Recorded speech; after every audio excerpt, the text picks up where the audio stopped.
धम्म चक्र प्रवर्तन।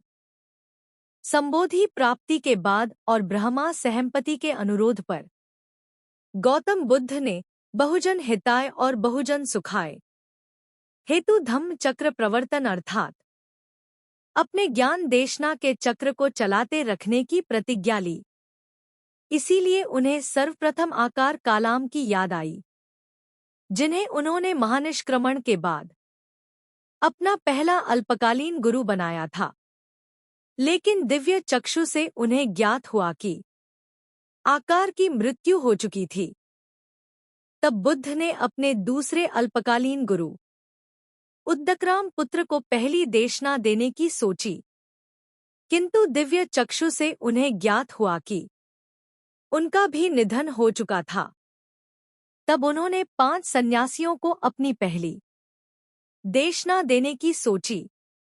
ये सन्यासी 6 वर्षों तक बुद्ध के साथ कठिन तप कर रहे थे, किंतु बुद्ध ने जब अति कठिन साधना की उपयुक्तता को समझकर सामान्य भोजन को उन्मुख हो गए तो वे 5 तपस्वी उन्हें छोड़ सारनाथ चले गए।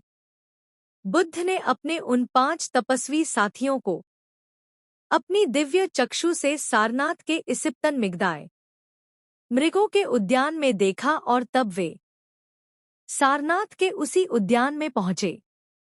तपस्वियों ने बुद्ध को जब वहां पहुंचे देखा तो उन्होंने उनकी उपेक्षा करने की सोची, किंतु जैसे ही बुद्ध को उन्होंने निकट से देखा और उनकी अनूठी प्रभा का साक्षात्कार किया तो उन्हें बहुत सम्मान दिया। सर्वप्रथम बुद्ध ने उन्हें 4 आर्य सत्यों की शिक्षा दी। 4 आर्य सत्य हैं। दुख, दुख का कारण, दुख निरोध, दुख निरोध का मार्ग अर्थात सम्यक दृष्टि, सम्यक संकल्प, सम्यक वचन, सम्यक कर्म, सम्यक आजीविका, सम्यक व्यायाम प्रयास, सम्यक सति तथा सम्यक समाधि। उपर्युक्त अष्टांगिक मार्ग ही मध्यम मार्ग कहलाता है, क्योंकि यह जीवन लक्ष्य प्राप्त करने के 2 अतिवादी मार्गों का निराकरण करता है।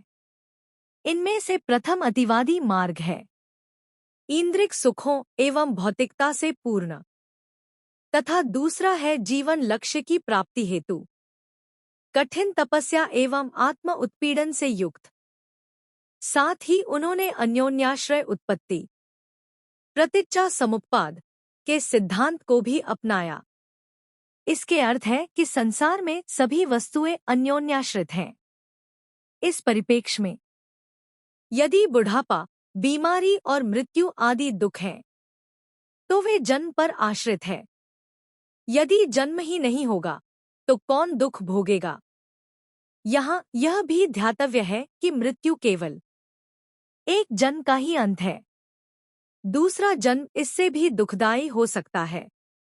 जन्म सत पर आधारित है, सत ग्रहण पर आधारित है, ग्रहण वासना पर आधारित है, वासना संसर्ग से उत्पन्न है, संसर्ग संपर्क से उत्पन्न है, संघर्ष षडोंद्रियों से उत्पन्न होता है, षडेंद्रिया देहांत बोध से उत्पन्न है, देहांत बोध स्पंदन से उत्पन्न है, स्पंदन संस्कारों से उत्पन्न है और संस्कार अज्ञान से उत्पन्न है।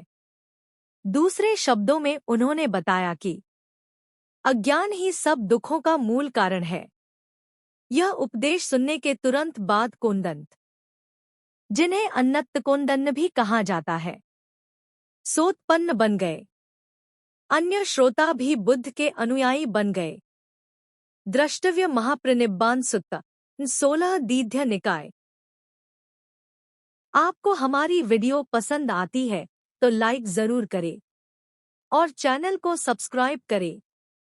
वीडियो की लिंक को अपने दोस्तों में शेयर जरूर करें। हम आपके लिए पूरी सीरीज लेकर आ रहे हैं। भगवान बुद्ध आपके जीवन में खुशियां भर दे।